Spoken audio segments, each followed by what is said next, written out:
कहानी की शुरुआत मेडिकल कॉलेज के बॉयज हॉस्टल से होती है। मूवी के अहम किरदार ट्री की जब आंख खुलती है तो वो खुद को एक अनजान लड़के के कमरे में पाकर दंग रह जाती है। वो यहाँ कैसे आई, इस बारे में उसे कुछ भी याद नहीं आ रहा होता। इतने में ही ट्री के फोन पर उसके पिता का कॉल आता है, जिसे वो रिसीव नहीं करती। इसके बाद वो बिस्तर से उठकर अपने कपड़े पहन लेती है। ट्री को उस लड़के का नाम तक पता नहीं होता। वो लड़का उसे अपना नाम कार्टर बताता है और साथ ही उसे बताता है कि कल रात एक पार्टी में ट्री ने बहुत ज्यादा शराब पी ली थी। इसी वजह से कल रात क्या हुआ उसे कुछ याद नहीं है। हालांकि ट्री को ये जानने में कोई दिलचस्पी भी नहीं थी कि कल रात उसके और कार्टर के बीच क्या हुआ था, क्योंकि ट्री एक बिंदास लड़की थी जिसके लिए पार्टीज में जाना, शराब पीना और हर बार एक नए लड़के को डेट करना ये सब आम बातें थी। उस वक्त ट्री का सिर दर्द से फटा जा रहा था, इसीलिए वो कार्टर से सिरदर्द की दवा मांगती है। कार्टर अपने कमरे से दवाई ढूंढकर ट्री को दे देता है। वहां से जाने से पहले ट्री कार्टर से कहती है कि कल रात उनके बीच जो कुछ भी हुआ वो उसे राज ही रखे। ठीक उसी वक्त दरवाजे से कार्टर का दोस्त ये ढिंडोरा पीटता हुआ अंदर आता है कि कल रात कार्टर ने उस हॉट लड़की से अपना खाता खोला या नहीं। लेकिन जब वो ट्री को कार्टर के रूम में मौजूद देखता है तो उसका सिर शर्म से झुक जाता है, क्योंकि हॉट लड़की से उसका मतलब ट्री से ही था। जिसे सुनकर ट्री कार्टर को निराशा भरी निगाहों से देखती है और वहां से चली जाती है। हॉस्टल से बाहर निकलते ही ट्री को देखकर एक लड़का उस पर लाइन मारता है और आगे चलकर एक लड़की उसे ग्लोबल वार्मिंग रोकने की मुहिम में जुड़ने के लिए कहती है। लेकिन ट्री उन्हें नजरअंदाज करती हुई आगे बढ़ जाती है, जहां उसे गार्डन में बैठे दो प्रेमी प्यार के फूल खिलाते हुए नजर आते हैं, जिन पर अगले ही पल पानी की बौछार शुरू हो जाती है। फिर आगे चलकर उसे एक गाड़ी की हॉर्न सुनाई देती है और साथ ही वो देखती है कि दिन रात जगाने का रिकॉर्ड बना रहे कुछ स्टूडेंट्स में से एक स्टूडेंट नींद के कारण जमीन पर ही गिरकर सो जाता है। वहीं आगे चलकर टिम नाम का एक लड़का अचानक ट्री के सामने आ जाता है, जिसे ट्री पहले एक बार डेट कर चुकी थी। हालांकि ट्री की टिम के साथ वो डेट काफी बुरी रही थी, इसलिए ट्री उसे ज्यादा भाव नहीं देती और उससे पीछा छुड़ाकर अपने हॉस्टल चली जाती है। वहीं हॉस्टल के दरवाजे पर बैठी एक लड़की उसे हेलो कहती है, लेकिन हमेशा अपनी अकड़ में रहने वाली ट्री उसे भी अनदेखा करती हुई चुपके से अपने कमरे की तरफ जाने लगती है। तभी डैनियल नाम की एक लड़की उसे देख लेती है।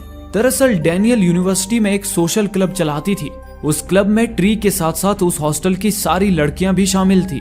डैनियल उन सब की सेहत और सुरक्षा का ध्यान तो रखती ही थी, लेकिन साथ ही वो हमेशा उनकी पर्सनल लाइफ में इंटरफेयर करने की कोशिश करती थी।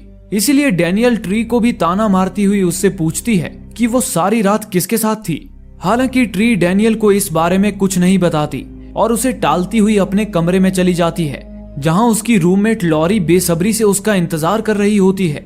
लॉरी ट्री को बताती है कि कल रात ट्री ने पार्टी में काफी उद्वंस मचाया था, जैसे कि टेबल पर चढ़कर नाचना, जगह जगह उल्टियां करना और साथ ही डैनियल के बॉयफ्रेंड को डैनियल के सामने ही किस करना। ये सुनकर ट्री अचंभित हो जाती है, क्योंकि अभी वो डैनियल से मिलकर आ रही है और वो तो उससे काफी अच्छे से पेश आ रही थी। इस पर लॉरी उसे बताती है कि कल रात डैनियल भी काफी नशे में थी और शायद इसी वजह से उसे भी कल रात के बारे में कुछ याद नहीं है। तभी ट्री घड़ी पर अपने क्लास का समय निकलता देखकर जल्दी क्लास में जाने के लिए तैयार होने लगती है। उसी वक्त लॉरी बड़े ही प्यार से कैंडल लगा एक छोटा केक ट्री के आगे रखकर उसे सरप्राइज बर्थडे विश करती है।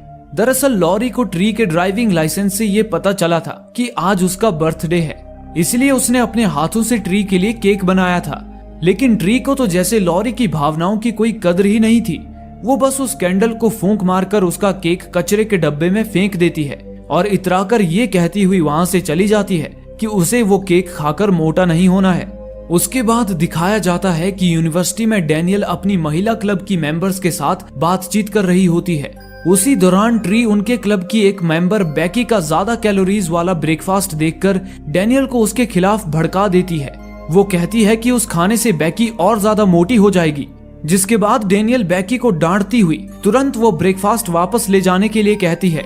ये सुनकर मायूस हो चुकी बेकी अपना ब्रेकफास्ट लेकर जा ही रही होती है कि तभी अचानक कार्टर उसके सामने आ जाता है, जिससे टकराकर बेकी का सारा ब्रेकफास्ट ट्री के ऊपर गिर जाता है। दरअसल कार्टर ट्री को उसकी वो ब्रेसलेट लौटाने आया था जो कल रात उसके रूम पर ही रह गई थी, लेकिन ट्री तो कार्टर को पहचानने से भी इनकार कर देती है, जिसके बाद कार्टर उसे उसकी ब्रेसलेट लौटाकर वहां से चला जाता है। फिर क्लासेस खत्म होने के बाद ट्री यूनिवर्सिटी के हॉस्पिटल में जाती है, जहां इत्तेफाक से उसे लॉरी मिल जाती है। लॉरी भांप लेती है कि ट्री उस हॉस्पिटल में किस वजह से आई है। दरअसल ट्री के उस हॉस्पिटल में आने की वजह था डॉक्टर ग्रेगरी, जो ट्री की यूनिवर्सिटी का प्रोफेसर भी था। ग्रेगरी शादीशुदा होने के बावजूद भी उसका और ट्री का अफेयर चल रहा था। ट्री आज भी उसके साथ गुलछर्रे उड़ाने ही वहां आई थी। इसलिए लॉरी उसे समझाती है कि ट्री बहुत ही बेहुदा काम कर रही है, जिसके लिए उसे एक दिन पछताना पड़ेगा। लेकिन इस पर ट्री लॉरी को अपने काम से काम रखने के लिए कहती है और वहां से सीधा ग्रेगरी के कैबिन में चली जाती है, जहां कुछ ही समय बाद ग्रेगरी के आते ही ट्री दरवाजे को कुर्सी से जाम कर देती है और ग्रेगरी से लिपटकर उसे किस करने लगती है। लेकिन उसी वक्त ग्रेगरी की पत्नी बाहर से दरवाजा खटखटाने लगती है, जिसे सुनकर वे दोनों घबरा जाते हैं। ग्रेगरी अपनी पत्नी को समझा देता है कि ट्री उसकी स्टूडेंट है, जो किसी काम से उसके पास आई थी। इसके बाद ट्री वहां से चली जाती है। आज रात यूनिवर्सिटी में एक पार्टी होती है। ट्री भी तैयार होकर पार्टी के लिए निकल जाती है। वहीं रास्ते में कुछ स्टूडेंट्स हंसी मजाक करते हुए उसके सामने से जा रहे होते हैं, जिनमें से बाकी लोग तो अपने रास्ते निकल जाते हैं। लेकिन एक नकाबपोश शख्स वहीं खड़ा पीछे से ट्री को घूरने लगता है। हालांकि ट्री का उस पर ध्यान नहीं जाता और वो अपने रास्ते निकल जाती है। लेकिन आगे चलकर ट्री जब एक पुल से गुजर रही होती है, तभी उस पुल के ठीक बीचों बीच उसे एक म्यूजिक बॉक्स रखा दिखाई देता है, जिसमें हैप्पी बर्थडे का म्यूजिक बज रहा होता है। उसे देख ट्री एक पल के लिए सहम जाती है, लेकिन फिर उसे लगता है कि ये जरूर उसके किसी चाहने वाले का ही काम होगा। ये सोचकर जब ट्री आसपास आवाज लगाती है तो कोई भी उसके सामने नहीं आता। ट्री जब उस म्यूजिक बॉक्स के करीब जाती है, तब अचानक उसके पीछे वही नकाबपोश शख्स आकर खड़ा हो जाता है, जो कुछ वक्त पहले उसे घूर रहा था। उसे देखकर ट्री चौंक जाती है। ट्री को लगता है कि वो नकाबपोश अपने दोस्तों से बिछड़ गया है, इसलिए वो उसकी मदद करने के बारे में सोचने लगती है। लेकिन जब वो नकाबपोश काफी समय तक बिना कुछ बोले उसे ही घूर रहा होता है, तो उसे देख ट्री को घबराहट महसूस होने लगती है। ट्री उसे पुलिस से पकड़वाने की धमकी देती है। पुलिस का नाम सुनते ही वो नकाबपोश वहां से चला जाता है। ये देख ट्री डरी सहमी अपने रास्ते चलने लगती है। लेकिन वो जैसे ही उस पुल को पार करती है, तब अचानक वो नकाबपोश उसके सामने आ धमकता है और उस पर चाकू से वार करने की कोशिश करता है। लेकिन ट्री किसी तरह उससे बच निकलती है और चीखती चिल्लाती हुई अपनी जान बचाने के लिए भागने लगती है। लेकिन भागते भागते वो एक बैरिकेड से टकराकर जमीन पर गिर पड़ती है, जिसके बाद ट्री तुरंत अपने आसपास देखती है, लेकिन वो नकाबपोश उसे कहीं भी नजर नहीं आता। पर तभी जब ट्री अपने ऊपर नजर डालती है, तो बदकिस्मती से वो नकाबपोश उसके ऊपर ही चाकू लिए खड़ा होता है, जिसे देख ट्री की जान सूख कर उसके हलक में ही आ जाती है। और तभी वो नकाबपोश बड़ी ही बेरहमी से ट्री के सिर पर चाकू घोंप देता है, जिससे ट्री की दर्दनाक मौत हो जाती है। लेकिन आश्चर्यजनक रूप से अचानक अगले ही पल ट्री की आंख खुल जाती है और वो खुद को वापस कार्टर के बिस्तर पर पाती है। ये देखकर ट्री को अपनी आंखों पर यकीन नहीं होता, क्योंकि उसके साथ हर चीज पहले की तरह ही होने लगती है, मानो वो पिछले दिन को ही फिर से जी रही हो। पहले की तरह ही उसके फोन पर उसके पिता का कॉल आता है, जिसे वो रिसीव नहीं करती, और फिर वो कार्टर से अपने कपड़े लेकर चेंज करती है। उसके बाद वो कार्टर से सिरदर्द की दवाई मांगती है, और इस बार तो उसे पता भी होता है कि कार्टर ने दवाई कहाँ पर रखी है, और तो और उसे इस बार कार्टर का नाम भी पता होता है। और इतना ही नहीं, इस बार भी कार्टर का दोस्त वो भद्दे शब्द कहते हुए उसके रूम पर आता है और पहले की तरह ट्री को देखकर शर्मसार हो जाता है। ये सब देख ट्री की आंखें फटी की फटी रह जाती हैं और वो तुरंत कार्टर के रूम से चली जाती है। ट्री जब हॉस्टल से बाहर निकलती है, तो बाहर भी उसके साथ एक जैसी ही चीजें होती हैं, जैसे कि एक लड़के को उसे बुरी नजर से देखना, एक लड़की का उसे ग्लोबल वार्मिंग रोकने के लिए अभियान में जुड़ने के लिए कहना। और बस इतना ही नहीं, वो आगे चलकर उन प्रेमी जोड़े को भी देखती है, जिनके ऊपर पानी का बौछार शुरू हो जाता है। फिर पहले की तरह उसे अपना पुराना आशिक टिम भी मिल जाता है। ट्री उससे आज का दिन पूछती है। टिम बताता है कि आज मंडे 18 है। पिछली बार भी डेट मंडे 18 ही थी। ये जानकर ट्री का दिमाग ही चकरा जाता है। वो तुरंत वहां से अपने हॉस्टल चली जाती है, जहां पहले तो डैनियल उसे रोककर उससे पूछताछ करती है, और फिर जब ट्री उसे टालती हुई अपने कमरे में जाती है, तो उसकी रूममेट लॉरी फिर से उसे सरप्राइज बर्थडे विश करती है। हालांकि ये सब देखकर ट्री को लगता है कि ज्यादा शराब पीने की वजह से उसे वहम हो रहे हैं, इसीलिए ट्री अब उन सब बातों पर ज्यादा ध्यान नहीं देती और लॉरी का केक डेस्क पर रखकर क्लास के लिए निकल जाती है। ट्री के साथ यूनिवर्सिटी में भी बिल्कुल पहले की तरह ही घटनाएं होती हैं, जैसे कि बैकी और कार्टर का आपस में टकराना और ट्री के ऊपर उसका ब्रेकफास्ट गिर जाना इत्यादि। लेकिन इस बार कार्टर ट्री की ब्रेसलेट लौटाए बगैर ही वहाँ से जाने लगता है, पर ट्री को तो उस बारे में पहले से ही पता था, इसीलिए वो उससे अपना ब्रेसलेट वापस मांग लेती है। उसके बाद ट्री सीधा ग्रेगरी के ऑफिस में जाती है, जहां वो पहले तो दरवाजे को अच्छी तरह से बंद कर देती है। ग्रेगरी को लग रहा था कि ट्री उससे अपना प्यार का इजहार करना चाहती है, इसलिए वो उसे समझाने लगता है कि वो उसके साथ शादी नहीं कर सकता, पर ट्री उसकी ये गलतफहमी दूर कर देती है कि वो उससे कोई प्यार व्यार नहीं करती, बल्कि उसकी समस्या तो कुछ और ही है। इसी दौरान पिछली बार की तरह ग्रेगरी की पत्नी वहां आ धमकती है, जिसे देख ट्री तुरंत वहां से चली जाती है। फिर रात में जब ट्री तैयार होकर पार्टी में जा रही होती है, तभी पिछली रात की तरह कुछ स्टूडेंट्स का ग्रुप वहां से गुजरता है, जिनमें वो नकाबपोश कातिल भी शामिल होता है। इस बार जब ट्री उसे पीछे मुड़कर देखती है, तो वो नकाबपोश वापस अपने ग्रुप के साथ चला जाता है, जिसे देख ट्री को लगता है कि अब तक उसके साथ हुई सारी घटनाएं महज इत्तेफाकी थी। लेकिन आगे चलकर जब ट्री पुल के पास पहुंचती है, तो वहां रखे उस म्यूजिक बॉक्स को देखकर उसका मुंह खुला का खुला ही रह जाता है। वो समझ जाती है कि आगे चलकर नकाबपोश कातिल उसे मारने वाला है, इसीलिए वो अपना रास्ता ही बदल देती है और एक दूसरे रास्ते से उस घर में जा पहुंचती है जहां उसे पार्टी के लिए बुलाया गया था। लेकिन वो घर भी बिल्कुल सुनसान पड़ा होता है, मानो वहां कोई मौजूद ही ना हो। ट्री दरवाजा खटखटाती है, लेकिन अंदर से कोई जवाब नहीं आता। इसके बाद ट्री एक पल के लिए पिछले दरवाजे की तरफ झांक कर देखती है, तो वहां भी हर तरफ केवल सन्नाटा ही पसरा होता है। लेकिन अगले ही पल जब वो वापस सामने की तरफ मुड़ती है, तो दरवाजे पर वही नकाबपोश कातिल खड़ा होता है, जिसे देखकर ट्री की एक पल के लिए धड़कनें थम सी जाती हैं। वो डर से चीख उठती है और उस नकाबपोश की आंखों पर एक घूसा मारकर उसे धराशायी कर देती है। पर तभी अचानक उस घर की लाइट्स जल पड़ती हैं, जिसके बाद ट्री देखती है कि ये तो उसके लिए रखी गई एक सरप्राइज बर्थडे पार्टी थी, जहां डेनियल के साथ साथ उसके सारे दोस्त भी मौजूद थे। और ट्री ने जिसे आंखों पर घूसा मारा था, वो डेनियल का दोस्त निक था।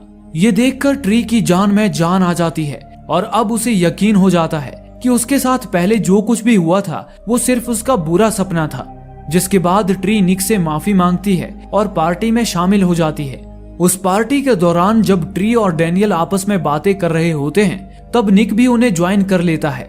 डेनियल निक को दिल ही दिल में चाहती थी, पर निक ट्री से मिलने के बाद उसकी खूबसूरती का कायल हो जाता है और उसे अपने पीछे एक कमरे में बुलाता है। ये देखकर ट्री मौके को हाथ से जाने नहीं देती और डेनियल का दिल तोड़कर निक के पीछे चली जाती है। लेकिन उस कमरे के अंदर जाने के बाद उसे वहां कोई भी दिखाई नहीं देता। इसी बीच जब ट्री आईने के सामने अपने बाल संवार रही होती है, तब अचानक वो नकाबपोश उसके पीछे आकर खड़ा हो जाता है, जिसे देख ट्री भयभीत हो उठती है।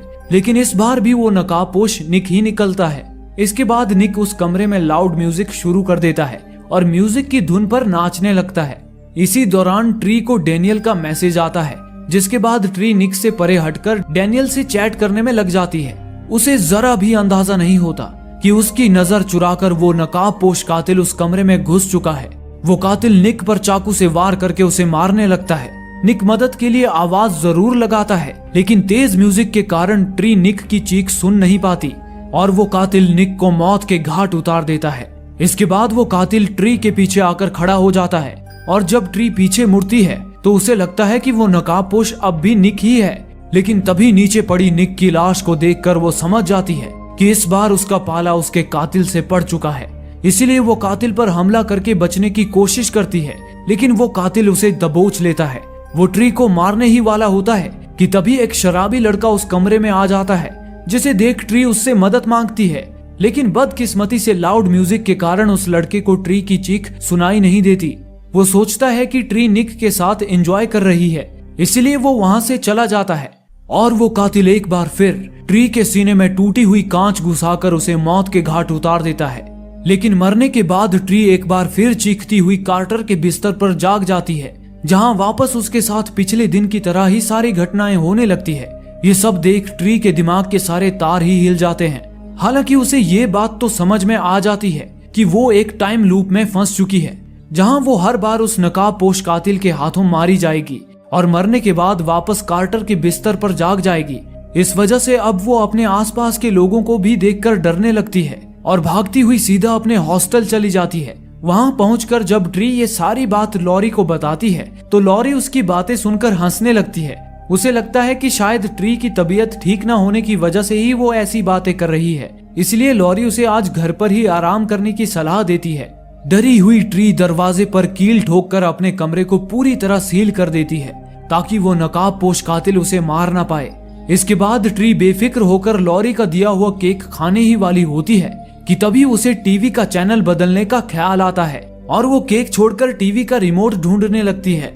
इतने में ही उसे टेबल पर एक अनजान शख्स का भेजा हुआ ग्रीटिंग कार्ड मिलता है, जिसे ट्री जब खोलती है तो उसके अंदर उसी कातिल के नकाब जैसा बच्चे का चेहरा बना होता है, जिसे देखकर ट्री घबरा जाती है। तभी एकाएक उस कमरे की टीवी अपने आप ही कभी बंद तो कभी चालू होने लगती है, जिससे ट्री को किसी खतरे का अंदेशा हो जाता है। इतने में ही बाथरूम से आती एक आहट को सुनकर वो सहम जाती है और एक हथौड़ा लिए दबे पांव बाथरूम के पर्दे की तरफ बढ़ने लगती है। वो बाथरूम का पर्दा हटाने ही वाली होती है कि तभी अचानक टीवी के चालू होने से उसका ध्यान भटक जाता है और वो कातिल बाथरूम से बाहर निकलकर ट्री पर हमला कर देता है। हालांकि ट्री भी हिम्मत दिखाती हुई उस पर हथौड़े से हमला करके उसे खुद से दूर गिरा देती है और भागने की कोशिश करने लगती है, लेकिन अंत में वो नकाबपोश ट्री को अपने शिकंजे में कस ही लेता है और अपना चाकू उसके पेट के आर पार करके एक बार फिर उसे मौत के घाट उतार देता है। जिसके बाद ट्री हर बार की तरह चीखती हुई कार्टर के बिस्तर से उठती है और उसके लिए वही दिन फिर से शुरू हो जाता है। ये देख ट्री बहुत ज्यादा परेशान हो जाती है और पागलों की तरह चीखते चिल्लाते हुए कमरे से बाहर निकल जाती है। इसी बीच जब कार्टर ट्री का ब्रेसलेट लौटाने उसके पास आता है तो ट्री कार्टर को गले से लगा लेती है और उससे मदद मांगती है। कार्टर ट्री को एक कैफे में लेकर जाता है जहां ट्री उसे अपने साथ हो रही सारी घटनाओं के बारे में बताती है। उसे सुनकर कार्टर भी हक्का बक्का रह जाता है। हालांकि कार्टर के लिए भी इस बात पर यकीन कर पाना मुश्किल था कि ट्री एक ही दिन को बार बार जी रही है, लेकिन कार्टर दिल ही दिल में ट्री को चाहता था, इसलिए वो बिना कुछ सोचे उसकी मदद के लिए तैयार हो जाता है। कार्टर ट्री को ऐसे लोगों की लिस्ट बनाकर उनकी तहकीकात करने के लिए कहता है जो उसके करीबी हो और जिनको ट्री ने हर्ट किया हो। हालांकि ट्री के लिए ऐसा करना किसी पहाड़ तोड़ने से कम नहीं था, क्योंकि अपने बुरे बर्ताव के कारण उसने न जाने कितने लोगों को हर्ट किया था। लेकिन अब ट्री के पास अपनी जान बचाने का सिर्फ यही एक रास्ता बचा था, इसीलिए वो कार्टर को उन लोगों के नाम गिनवाती है जिनके साथ उसका पंगा चल रहा था। उनमें से एक डैनियल भी थी, क्योंकि ट्री सब कुछ जानते हुए भी डैनियल के प्यार निक के साथ रात बिताने चली गई थी। ये सुनकर अब कार्टर भी ट्री पर तंज कसने लगता है कि वो हर रोज नए लड़के के साथ होती है। इसके जवाब में ट्री उसे कहती है कि कार्टर भी कोई दूध का धुला नहीं है, क्योंकि कल रात जब वो नशे में धुत थी तब कार्टर ने भी तो उसका फायदा उठाया था। इस पर कार्टर ट्री के सामने खुलासा कर देता है कि कल रात उसने ट्री के साथ कुछ भी गलत नहीं किया था, बल्कि वो तो सारी रात अपने दोस्त के बेड पर सोया था। ये जानने के बाद ट्री के दिल में भी कार्टर के लिए प्यार जाग उठता है। फिर कार्टर मुद्दे पर आता है और ट्री से कहता है कि अगर उसे अपने कातिल का पता लगाना है तो उसे एक एक करके उन लोगों का पीछा करना होगा जिन पर उसे कातिल होने का शक है, और हो सकता है इसमें उसे कई बार कातिल के हाथों मरना भी होगा। ट्री को भी ये तरीका पसंद आता है और वो पूरे जोश के साथ अपनी तहकीकात शुरू कर देती है। वो उन सारे लोगों की लिस्ट बनाती है जो उसके शक के घेरे में थे।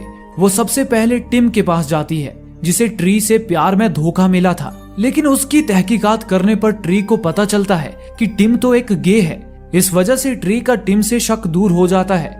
इसी तरह ट्री हर बार नए संदिग्ध को फॉलो करती थी और अंत में कातिल के हाथों मारी जाती थी, जिससे वो दिन फिर से शुरू हो जाता। इसी तरह ये भी पता चलता है कि डैनियल भी उसकी कातिल नहीं है, लेकिन सारे संदिग्धों की तहकीकात करने पर भी ट्री को अपने कातिल का पता नहीं चल पाता। ऐसे ही एक सुबह जब ट्री कार्टर के बिस्तर से उठती है तो वो कार्टर के रूम पर ही बेहोश होकर गिर पड़ती है, जिसके बाद कार्टर उसे हॉस्पिटल ले जाता है, जहां डॉक्टर ग्रेगरी उसकी रिपोर्ट देखकर आश्चर्य से उसे ये बताता है कि ट्री के शरीर में इतने सारे अंदरूनी जख्म हैं कि इस वक्त उसका जिंदा होना किसी चमत्कार से कम नहीं है। दरअसल ट्री जितनी बार भी मरती थी उसके जख्म उसके अंदर ही रह जाते थे, जो धीरे धीरे उसे कमजोर कर रहे थे। ये जानने के बाद ट्री बहुत ज्यादा परेशान हो जाती है और इससे पहले कि वो कातिल उसे एक और जख्म दे, वो हॉस्पिटल से भागने की कोशिश करती है। वो जब ग्रेगरी के ड्रॉर से उसके कार की चाबी चुराने जाती है, इत्तेफाक से उसे वहाँ कातिल जैसा पहनता है वैसा ही बच्चे वाला मास्क मिलता है। इस वजह से अब ग्रेगरी ट्री के शक के दायरे में आ जाता है, इसीलिए वो ग्रेगरी को ढूंढने लगती है। अचानक ग्रेगरी ट्री के सामने आता है, पर अगले ही पल कातिल भी ग्रेगरी के पीछे से आकर ग्रेगरी को मौत के घाट उतार देता है, जिसे देख ट्री सन्न रह जाती है और किसी तरह कातिल से बचते बचाते ग्रेगरी की कार लेकर भाग जाती है। जब ट्री कातिल से बहुत दूर निकल आती है तो उसे लगता है कि वो अपनी मौत से बच निकली है, लेकिन तभी बदकिस्मती से एक पुलिस वाला ट्री के पीछे पड़ जाता है और उसे रास्ते में ही रोक लेता है। ट्री के कार की तेज रफ्तार देखकर पुलिस वाले को लगता है कि ट्री नशे में कार चला रही थी, इसलिए वो उससे पूछताछ करने लगता है।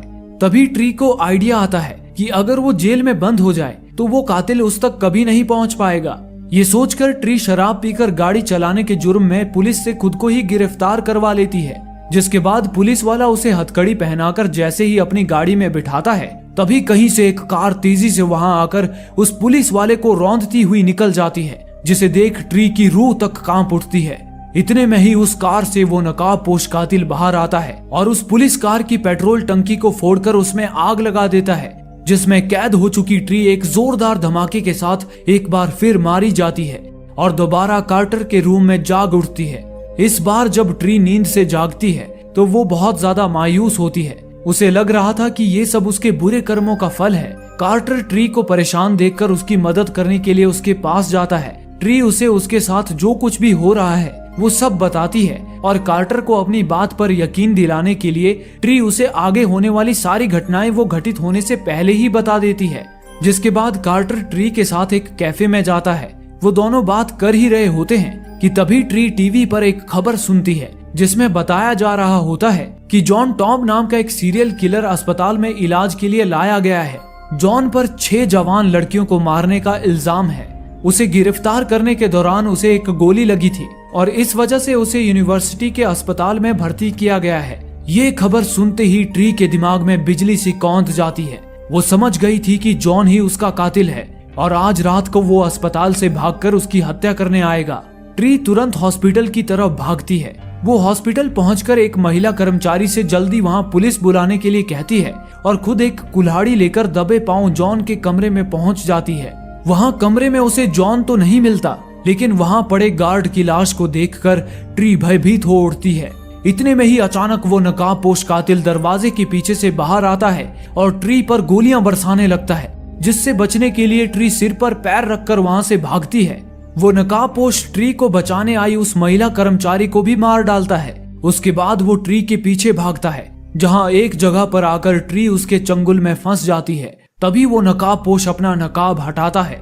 मुखौटे के पीछे जॉन ही होता है। जॉन अब ट्री को मारने ही वाला होता है कि तभी ऐन मौके पर कार्टर वहां आकर जॉन को धाराशाही कर देता है। लेकिन फिर जॉन कार्टर पर हावी हो जाता है और उसे बुरी तरह से पीटने लगता है। इसी बीच जॉन की बंदूक ट्री के पास आ गिरती है, लेकिन बदकिस्मती से उस बंदूक की सारी गोलियां खत्म हो चुकी थी। ये देखकर जॉन अब कार्टर को दबोच लेता है और उसकी गर्दन तोड़कर उसे मार डालता है। उसके बाद जॉन ट्री को मारने उसके पीछे भागता है, लेकिन ट्री वहां से भागकर एक दरवाजे के पीछे छुप जाती है।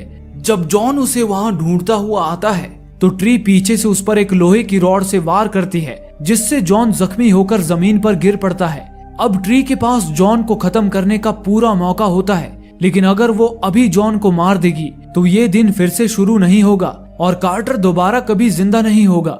ये सोचकर ट्री जॉन को छोड़ देती है और दिन को फिर से शुरू करने के लिए फांसी से लटक कर अपनी जान दे देती है। उसके बाद जब ट्री वापस कार्टर के बिस्तर पर जागती है तो वो पूरे जोश में होती है, क्योंकि अब उसे उसके कातिल का पता चल चुका था। ट्री उस दिन से एक अच्छी इंसान बन जाती है और अपना घमंड छोड़कर खुशी से सभी की मदद करती है। यहाँ तक कि वो ग्रेगरी से भी अपने सारे रिश्ते खत्म कर लेती है और साथ ही सबके सामने कार्टर से अपने प्यार का इजहार कर देती है। वो अपने पिता से मिलकर उनसे भी सारे गिले शिकवे दूर कर लेती है।